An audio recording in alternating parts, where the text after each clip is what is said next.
Let's look at Sunday to end week 5. Who do we stream in to win our fantasy basketball matchup, Michael Bolton? Thanks, Josh. It's Michael Bolton here, and it's time for another episode of the Locked On Fantasy Basketball Podcast. Let's get to it. Let's get to it, indeed. You are Locked On Fantasy Basketball, your daily fantasy basketball podcast, part of the Locked On Podcast Network.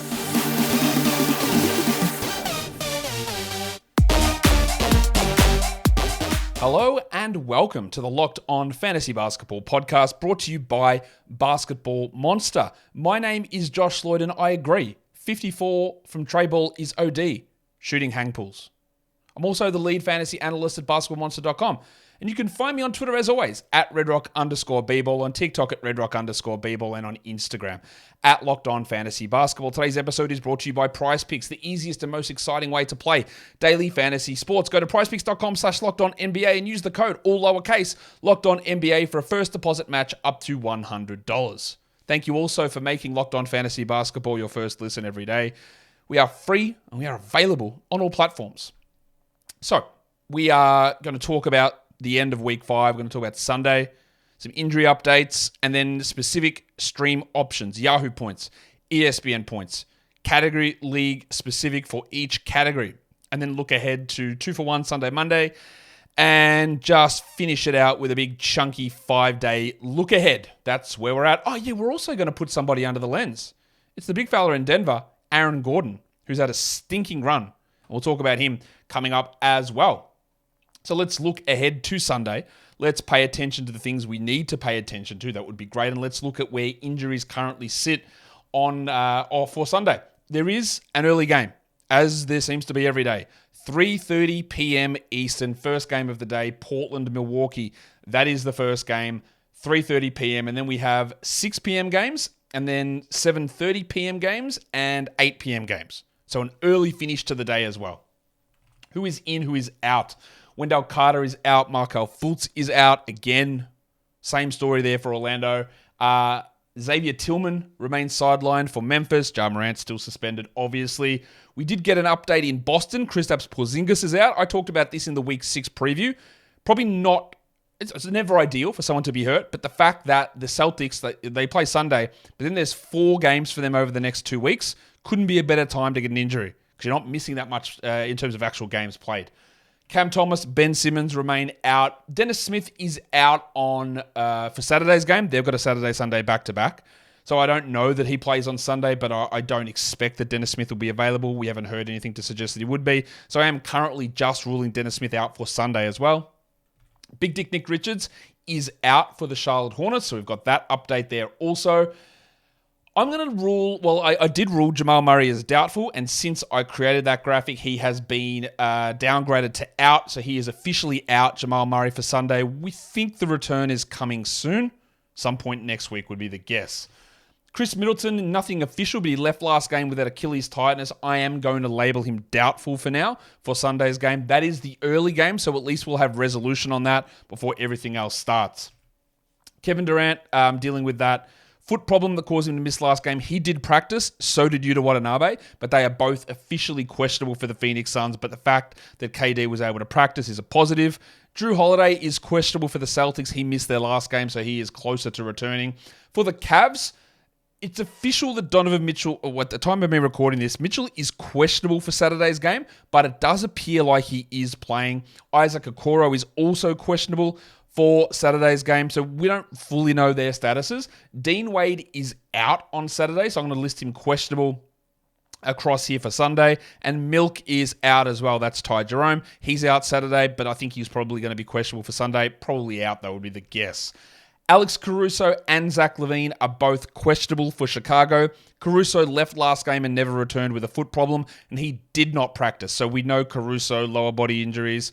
It's always a doubt that he's going to be able to get up for that. So I would think he's probably closer to doubtful Caruso, but he is officially questionable, as is LaVine. And then DeAndre Ayton, who was a late scratch last game, he is probable to return for the Portland Trail Blazers. So your Duop Reith scenario is not looking as great.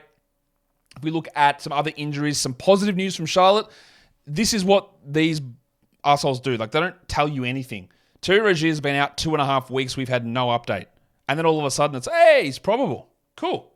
All right, that's great that he's back. But at this point, with any Charlotte injury, I'm just going to try and look at the injury and say, all right, you're done. And I pretty much did that with Rozier. I said, look, it's a groin injury that he left the court. That's 2 weeks, got to be. Right, so he's out 2.5 weeks. He's back. PJ Washington missed last game. He's probable to return.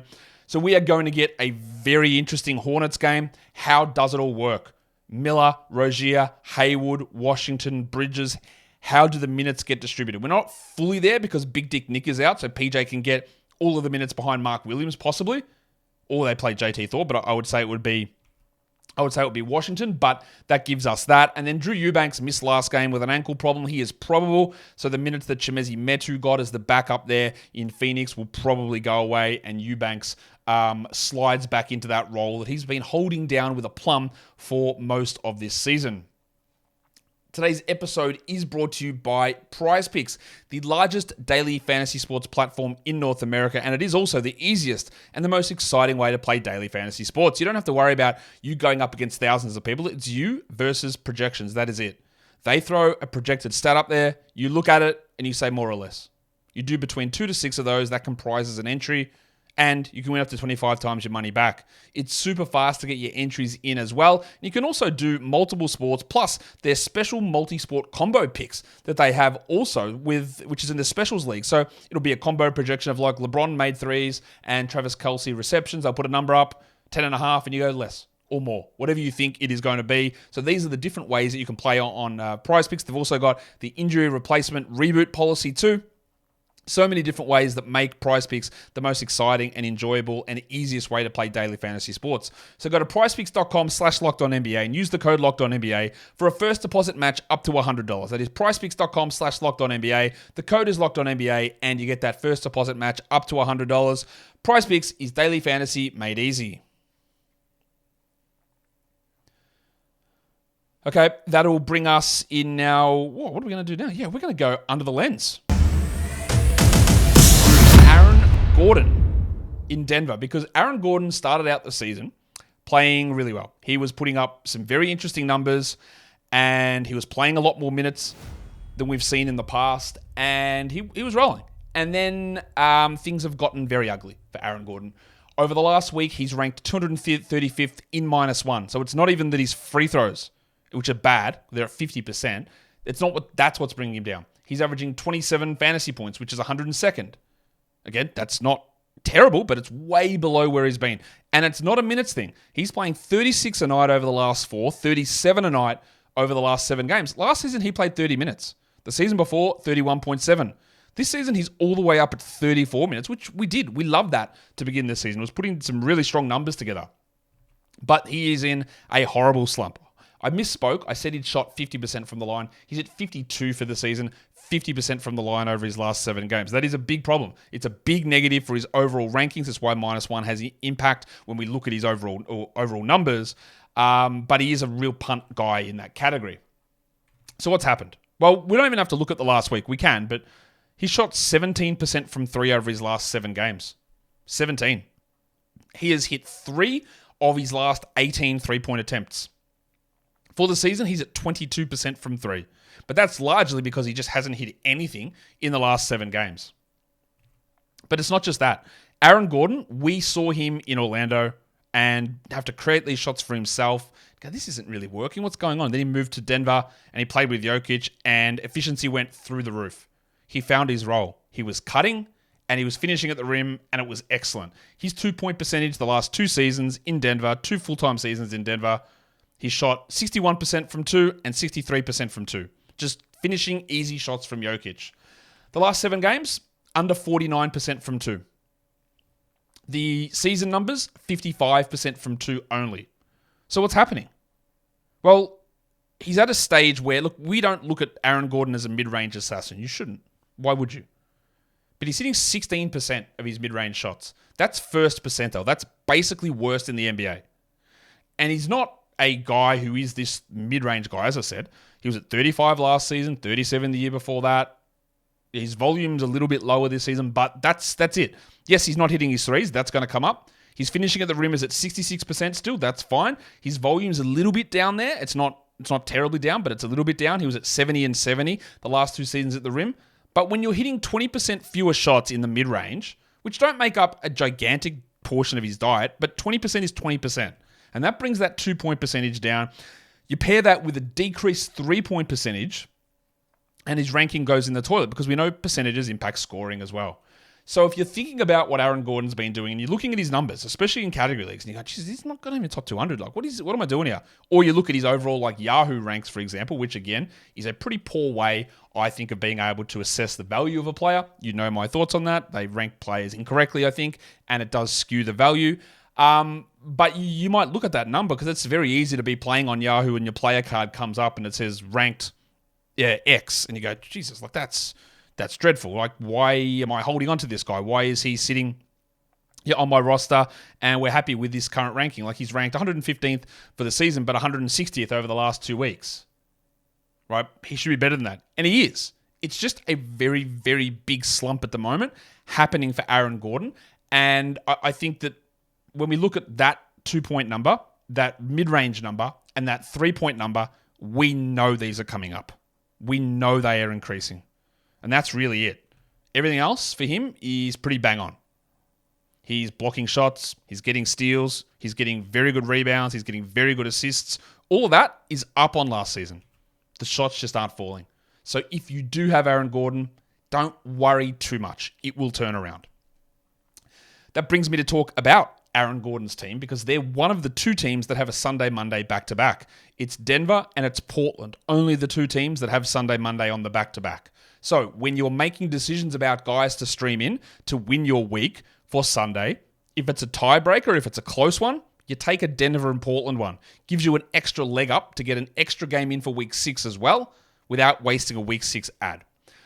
So let's look at Yahoo points leagues. Who are we streaming in to hopefully get us the most fantasy points we can? These guys are all rostered in under 50% of leagues that are available for Sunday. Reggie Jackson, no Jamal Murray. Reggie Jackson should play 30 plus. Now the Nuggets are teasing, or Michael Malone is threatening to change the rotation. I would expect that means Peyton Watson is out and Zeke Naji may be out, and it's Justin Holiday, and maybe it's Hunter Tyson, and maybe unfortunately it's DeAndre Jordan. But there's going to be some changes, but it shouldn't impact Reggie Jackson at all. He's a good Yahoo point stream. So is Cole Anthony with Marco Fultz out. Cole did hurt his ankle last game. It does appear like it's fine, but let's watch that. Goga Badadze and Mo Wagner, 33 and 25% rostered respectively. Still no Wendell Carter. It is a little bit of a coin toss as to which one has the better game. Usually in a points league, I would look for Wagner because he's a better scorer, but it just depends on how they use them.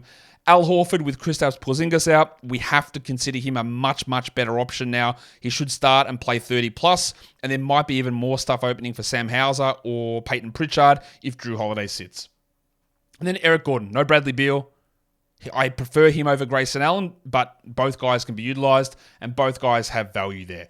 Now, for ESPN points, their scoring system is a little bit different. I am using the Yahoo 50% rostered cutoff because we can't rely upon the ESPN rostered cutoff at all, but it is the same names that do pop up as really good options for Sunday. Reggie Jackson, Goga Badadze, Cole Anthony, Al Horford, Eric Gordon, and Mo Wagner. Those percentages I list on the screen are the ESPN percentages, but I'm using a 50% Yahoo rostered cutoff to give you the names that we're looking at there. So Jackson, Badadze, Wagner, Gordon, Horford, and Anthony, the same 6 players that look good for Yahoo points leagues and look good for ESPN points leagues.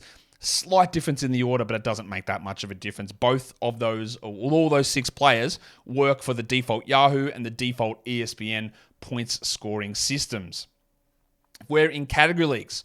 Who can we stream in for the points category? Now, often there's a good tie-in between fantasy points and real-life points because obviously that is the most heavily skewed and heavily weighted category in points scoring. So the same sort of names will appear here.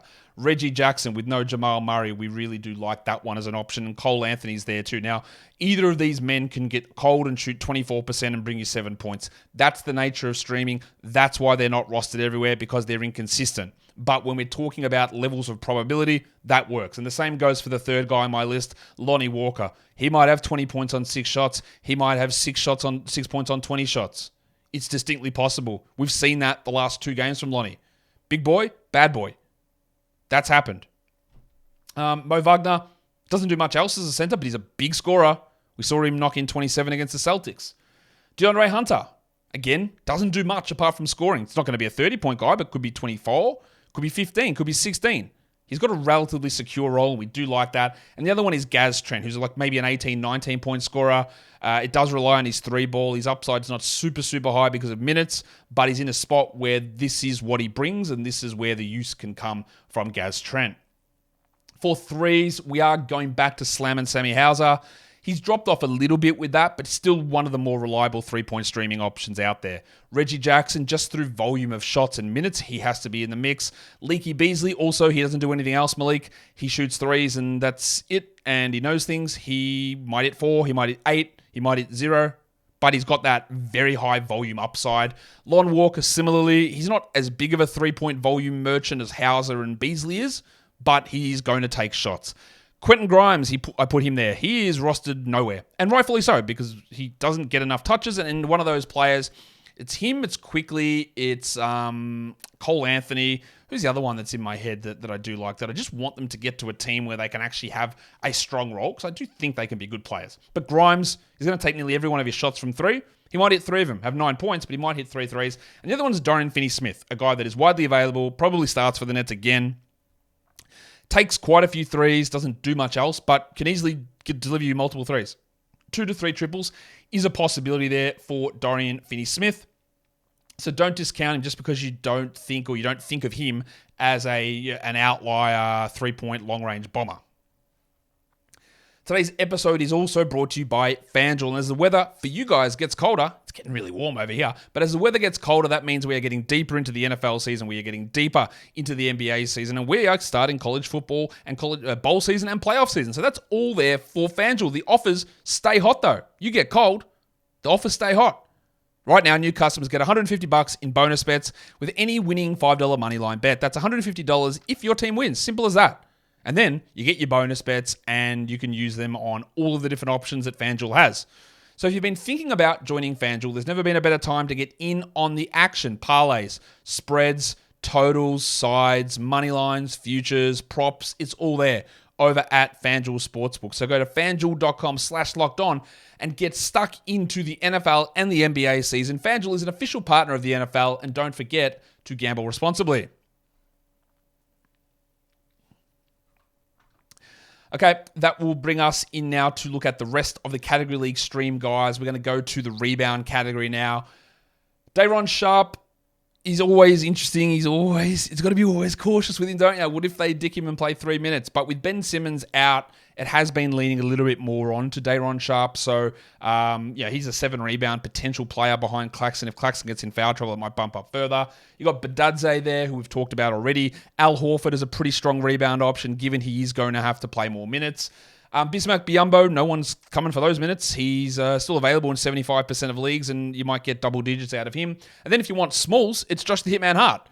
Available in 55% of leagues, rightfully so. He's not must roster, but he's always going to appear as a stream guy that if you want some of these defensive stats with decent field goals for a guard, that's what he provides. Even though I believe he's played 0 minutes as a guard this season, but whatever. The other one we go to is Toronto, where the big sneeze Precious Achiuwa has taken the backup role pretty consistently over Chris Boucher, so he's going to get most of those minutes behind Jakob Poeltl, and Poeltl can get jerked at any point. He might play 20 minutes, he might have foul trouble, he might have Darko having a bad day, and Precious gets a little bit of a bump there, so he's worth a look. Jacob Gilead is back starting in Memphis. Now, he doesn't play 35 minutes, but in 25 minutes, he might get 5 assists, and it is frightfully difficult to get assists off the waiver wire. Frightfully. So Gilead's got to be worth a look for that category only. Reggie Jackson and Cole Anthony, those names keep appearing. Kyle Anderson, even though the minutes were down last game, he can always bring in 7 with Jaden McDaniels out.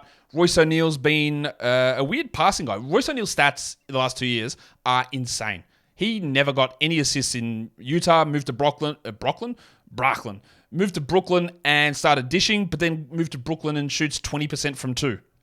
And I know that sounds like I'm exaggerating, and I probably am a little bit, but I'm going to double check this because Royce O'Neal's 2-point percentage is one of the most laughable things you'll ever see. I believe he was a 60% 2-point guy. I know this is a side quest here that we're doing on Royce O'Neal, but the way that his game has changed in Brooklyn is insane. So let's have a look, just for fun, yeah. His last season in Utah, 61% on 2s. 59% the year before that. His last season in Utah, Royce O'Neal, he averaged 2.9 assists per 36. He's up to 3.8 assists per 36 this season. And his 2-point percentage, I wasn't far off. 22.2. That's a Richie Beno. He's hitting 22.2% of his twos. That's an insane number. Peyton Pritchard, I'm throwing onto the assist list. Now, his numbers were down last game, but there's no Porzingis. There might be no Drew Holiday. Pritchard might play 12 minutes. He might play 25. So that is at least giving us assist upside because there's not much there. You could throw Derrick Rose into that mix as well, who had like an 80% shooting game last time out, but it's not easy to get assists. We'll throw onto the steals, and the guy who is starting in place of Jaden McDaniels is Nickeil Alexander-Walker. He's really improved as a defender. We're talking multiple steal upside for him. We know that the yokai himself, John Isaac's always worth a look for steals. His minutes have pushed back down. Now, they seem to be getting involved in a lot of blowouts, the Magic. And at times, Isaac does close the game and plays the final 4 minutes or so at center. But that hasn't been an option for them recently, so they haven't needed to use him. So he's playing at like 14 minutes instead of 20. Hard to look at him as a must-roster guy, but in terms of defensive stats streaming, he might be one of the best on Sunday. Leaky Beasley gets some steals. In Milwaukee, he's going to have that opportunity to do that, especially if Chris Middleton is out. Reggie Jackson sometimes gets some steals. Joshy Hart is there. We're looking more at volume of minutes for those players. And then, of course, the man who might get you 5, but also might not take a single shot, Matisse Thybulle. He's very hard to predict. He might play 18 minutes and have a steal. He might play 31 and have 4 steals. He's very, very tough to understand exactly how he's going to be used. In terms of block numbers, Biyombo and Badadze, 2 guys we've mentioned already, just big opportunities for multi-block games. Johnny Isaac's there. Drew Eubanks is returning from injury, available basically everywhere. We know that this man can rack up 3 blocks in 20 minutes. Al Horford and Kyle Anderson also worth a block. But there is a name that I'm going to bring up on the next slide, which is the field goal percentage, which you could also consider for blocks as well. I won't keep you in suspense too long. We'll look at Goga and Mo Wagner as field goal percentage players. But Luke Cornett played 25 minutes last game. He had 2 steals and 2 blocks. He could be a very high field goal percentage option. So he's worth a look for blocks and field goal percentage. Andre Drummond is a field goal percentage guy if you wanted to lean that way and watch the Bulls, which you shouldn't. Day'Ron Sharpe is there, as is Bismack Biyombo as well. So these guys, that takes percentage and some volume into consideration. It's a little hard to get very good free throw percentage players. That's why Cole Anthony stands out. Grayson Allen's there too. You've got Derrick Rose, Reggie Jackson, Jacob Gilead, and Lonnie Walker as other guys who might be able to move the needle a little bit in the free throw percentage category. The last thing we look at is just a few other categories, and that is 3-point percentage, where Sammy Hauser is probably your go-to. Assisted turnovers, it is probably Gilead.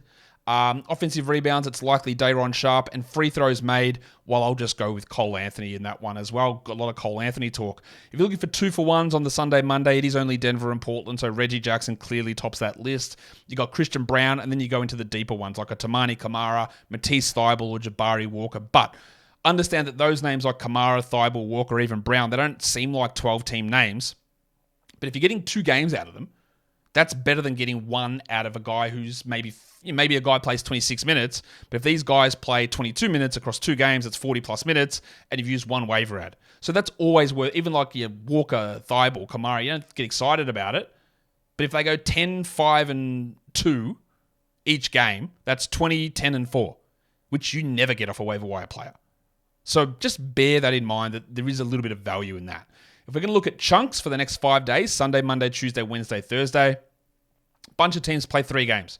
Kelly Olynyk. I don't know that Olynyk moves to the bench with Walker Kessler coming back. I expect that he does, but he can still play 22 minutes. 3 games, 5 nights, 66 minutes, worth it. Jaden Ivey's been starting. Does he move to the bench when Bojan Bogdanovic returns? We know Monty Williams is not necessarily the biggest fan of Jaden, but I still like grabbing him, especially just to see what happens and with a very strong schedule coming. Kyle Anderson's got the 3 games. So does Nickeil Alexander-Walker. Both of those guys getting a bump with Jaden McDaniels out. You got Josh the Hitman Hart with his 3 games. And then Storman, Norman Powell, and the Clippers. They've got a really strong schedule as well. Powell is in the closing lineup a lot, ahead of Mann, ahead of Tucker, ahead of Westbrook. He's a scorer who hits some threes and does it efficiently. But there is a strong role there for him. And just that schedule little boost that he's getting does really help. And that will do it for me today. That is the end of the Sunday waiver streaming show. Follow this show, Apple Podcasts, Google Podcasts, Spotify, and on Odyssey. And if you are here on YouTube, I think you know what to do. You thumb it up and you leave your comments down below. Guys, we are done here. Thank you so much for listening, everyone. See ya.